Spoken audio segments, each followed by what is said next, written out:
ये पिक्चर है hailing island. Hailing island, ये मेरे ड्रोन की पिक्चर है। ये मैंने ऊपर से ड्रोन की पिक्चर ली थी। मैंने इसकी वीडियो भी बनाई थी हेलिंग आइलैंड, तो उसको आपने ज़रूर जाके देखना है इस वीडियो को, और मुझे बताना कि आपको कैसी लगी। बहुत प्यारी जगह, बहुत प्यारी जगह। अफसोस अब तो हम कहीं पे जा ही नहीं सकते। चलें जी, बस दुआ करें कि हर आने वाला खैर का वक्त हो। मैंने सुना है कि कितने सारे लोगों को जनाजा भी नहीं पढ़ाया जा रहा, कितने सारे लोगों को उन्होंने कफन भी नहीं दिया है। तो ये मुसलमानों के लिए अच्छी बात नहीं है। हमारे पाकिस्तान में, बांग्लादेश में, इंडिया में कई मुसलमानों को जला दिया गया है, कई मुसलमानों को बस बैग में बांध के तो वो दफना रहे हैं।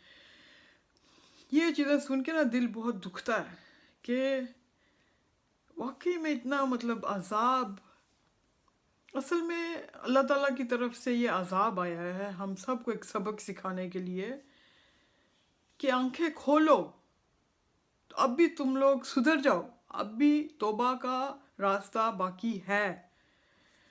क्योंकि जुल्म की इंतहा हो गई है, बहुत जुल्म की इंतहा हो गई है। इंसान इंसान पे जुल्म कर रहा है। चलो इंसान इंसान पे तो ठीक है, इंसान जानवरों पे, बेजुबान जानवरों पे इंतहा हो गई यार जुल्म की। उफ। एक वीडियो भी वायरल हुई थी व्हाट्सएप पे, मेरे से देखी नहीं गई वो भैंस के सर के ऊपर उसने इतना बड़ा ईंट का वो उठा के ना वो मारा उसको, पता नहीं क्या कर रहा था वो। फिर एक गाड़ी, डोंकी, वो क्या कहते हैं उसको, खोता। फिर एक गाड़ी खोते को खींच के लेके जा रही है, वो बेचारे से भागा ही नहीं जा रहा था। ओ तौबा यार, अस्तगफिरुल्लाह, इतना जुल्म, इतना जुल्म। फिर एक कुत्ते को गाड़ी के नीचे उन्होंने कुचल दिया। ओफ, ये चीज़ें देख के ना मेरे रोंगटे खड़े हो जाते हैं कि ये इंसान है कि जानवर है। ये तो जानवरों से भी बदतर है ये कौम जो है। तो बस मेरा आज दिल बहुत उदास हो रहा है। मुझे नहीं समझ आ रही कि ये अल्लाह ताला ने हमें, वो कहते हैं ना, अल्लाह ताला ने कहा था कुन फयकुन, कि अल्लाह ताला अगर चाहे तो ये हो सकता है। अल्लाह ताला के हुक्म के बगैर एक पत्ता भी नहीं हिलता। आप समझ रहे हो ना मेरी बात को, कि उसके हुक्म के बगैर एक पत्ता भी नहीं हिलता। और अगर ये बीमारी जापान में स्टार्ट हुई थी तो हम लोगों के पास कैसे पहुंच गई? ये सब अल्लाह ताला ने हीले वसीले बनाए थे हम सब तक पहुंचने के लिए। अभी तक जो हम लोग बचे हुए हैं, हम लोगों को इससे कोई इबरत हासिल कर लेनी चाहिए। तौबा करो, अभी भी तौबा के रास्ते जो हैं खुले हैं। अगर आप दो चीज़ें पकड़ लें ना, दो चीज़ें, एक नमाज और एक कुरान शरीफ, बस ये दो चीज़ें आपकी हिदायत का रास्ता और आखिरत का रास्ता बहुत अमन और साफ कर देंगी। आजकल जो इस्लाम है वो उसका किसी को नहीं पता क्या सही है क्या गलत है। जिसकी जैसे समझ आती है वो वैसे ही अपना टोटका बताना शुरू कर देता है कि नहीं ये नमाज ऐसे नहीं पढ़नी चाहिए, ऐसे पढ़नी चाहिए, नहीं ये सपारा ऐसे नहीं पढ़ना चाहिए, ऐसे पढ़ना चाहिए। तो आप लोग चुप करके सर झुका के अपना घर में बैठ जाओ, सपारे पढ़ने शुरू कर दो, जितना आप पढ़ सकते हो आप लोग पढ़ो, नमाज़ों की पाबंदी शुरू कर दो। बस वो रोज़ा, ज़कात और हज, ये चीज़ें बात की हैं अभी फ़िलहाल। बस अगर आप ये दो चीज़ों को फॉलो कर लो ना तो आपकी ज़िंदगी भी संवर जाएगी और आपकी आखिरत भी संवर जाएगी। बस आज के लिए मैंने इतना ही कहना था। और मैं आपको दिखाऊं मेरी जो श्रेडिंग मशीन है जल्दी से, है ना, कि मैं क्या कर रही हूँ।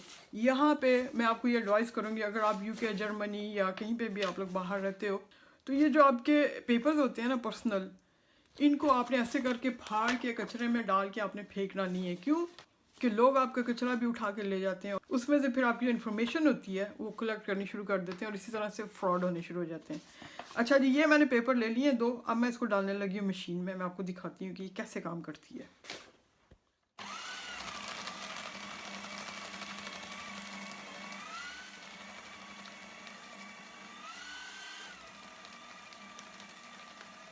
एक तो मैं ये आज श्रेडिंग कर रही हूँ और दूसरा मैं एक लकड़ी का फ्रेम बना रही हूँ, और वो फ्रेम मैं बना के तो आपको दिखाती हूँ कि उसको क्या करना है।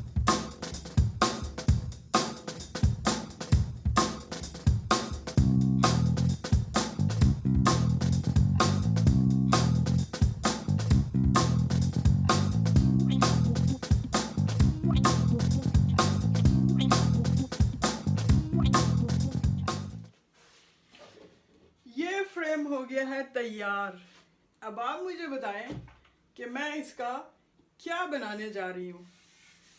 कोई गैस कर सकता है?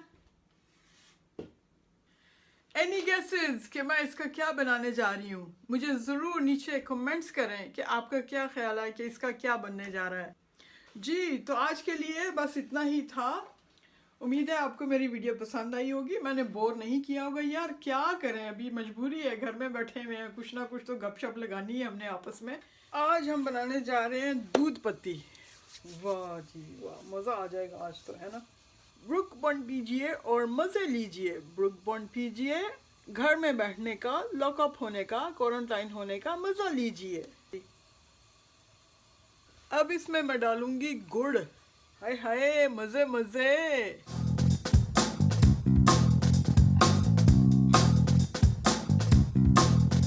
इसको कहते हैं सही चाय। चलें जी, अब कप में डालते हैं।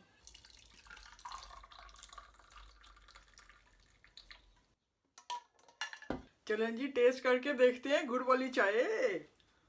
गरम है, बहुत गरम है।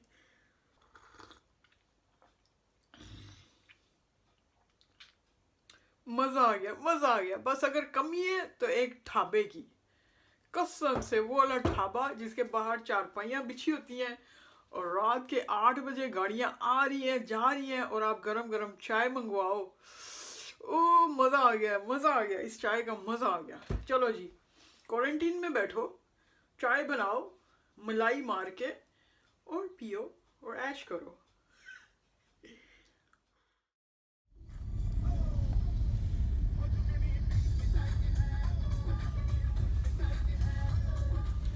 अस्सलाम वालेकुम, नमस्ते, सत श्री अकाल, क्या हाल है सबका। जी मैं जा रही हूँ ऐसे ही बस सुपरमार्केट। एक तो शेरू का खाना भी ख़रीदना है और कुछ थोड़ी बहुत चीज़ें हैं किचन की जो कि मुझे वो भी ख़रीदनी है।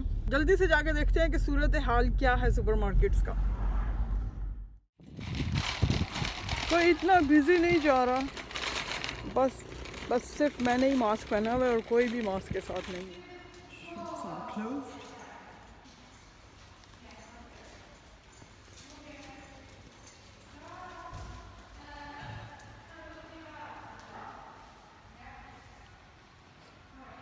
Let's go to Iceland. All the shops are closed. Sales.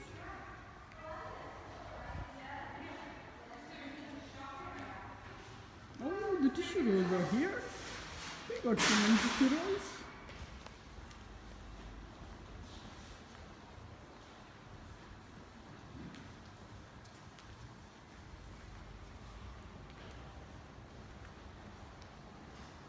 Costa is closed. The shops are closed. Oh, let's go to Iceland.